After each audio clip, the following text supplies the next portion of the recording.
Hi everyone! So today I just came back from acupuncture. The reason why I'm visiting this doctor for the past I think 2022 kasi I have frozen shoulder. Yeah, you heard it right, frozen shoulder. And I have frozen shoulder when I was I think that was 2020-ish. And I'm really trying to figure it out what's the problem. And the doctor that I've been through or visiting, none of them were able to help me. So finally, I explored a lot, I searched a lot, and Google Google brought me to this doctor, Dr. Chen. She's very knowledgeable. She knows what she's doing, and I would really suggest that if you have muscle problem, frozen shoulder, anything that's related to stress, not really. What I mean, you know what I mean, right? Like sakit sa likod and all this. Please visit her at Cure Diagnostics Center because she's very helpful in a sense that she knows what she's doing.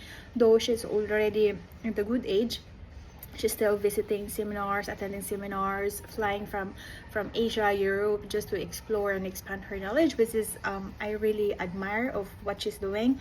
And she's very gracious and generous in her time also, kasi kapag wala siyang patient, for example, hindi nag-attend yung the following patient, ititreat ka niya, hindi ka lang niya papauwiin ng ganun-ganun lang.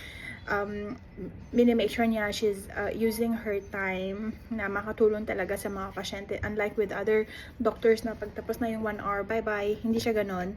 And if you would ask me how much, PM, kahit since matagal na kasi ako sa kanya, so she's giving me a good rate. And yung ibang patient is sinacharge ng 800, 1,000. And good thing talaga kasi nung nag-change ako ng work, yung insurance namin has a very good alternative medicines. It has a very good amount, and actually hindi ko siya nauubos in a year. And I have Ayurveda, I have acupuncture, chiropractor, using only Ayurveda and acupuncture, and super good talaga. And thank you Lord for the provision. Like I don't know kung hindi ko siya napatrato ngayon, kasi actually ang nangyari kasi pag hindi mo siya na-treat as early as possible, na-accumulate siya. So parang ganun, in-explain niya kasi sa akin na ano yung problema. So for example, I have frozen shoulder. It doesn't mean na yung problema is nandito siya. It could be like somewhere isa mong sa tuhod, sa tiil, sa mga scars yan. Sa mga scars kasi parang ano yun kunyari may scars ka dito, yan. Parang hinuhugot niya lahat ng possible na huhugutin niya para mag-adjust or para ma-fill yung gap ba. Kasi scar siya recovering and all. So, ang nangyayari, pinupul niya yung mga basta pinupul niya yung muscles and all, kaya nagkukos siya ng pain somewhere.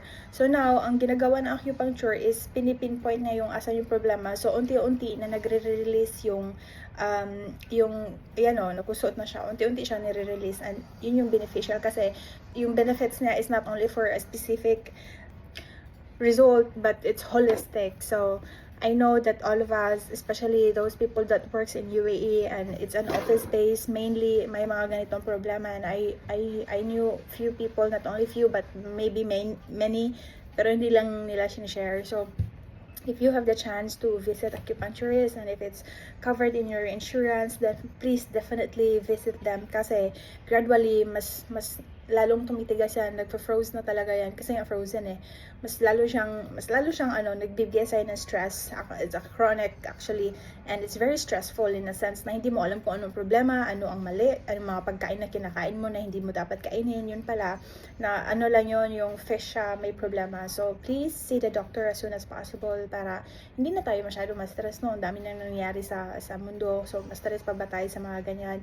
So if it's covered, so how will you know na covered? Check your insurance benefits, nandun yan sa table of contents.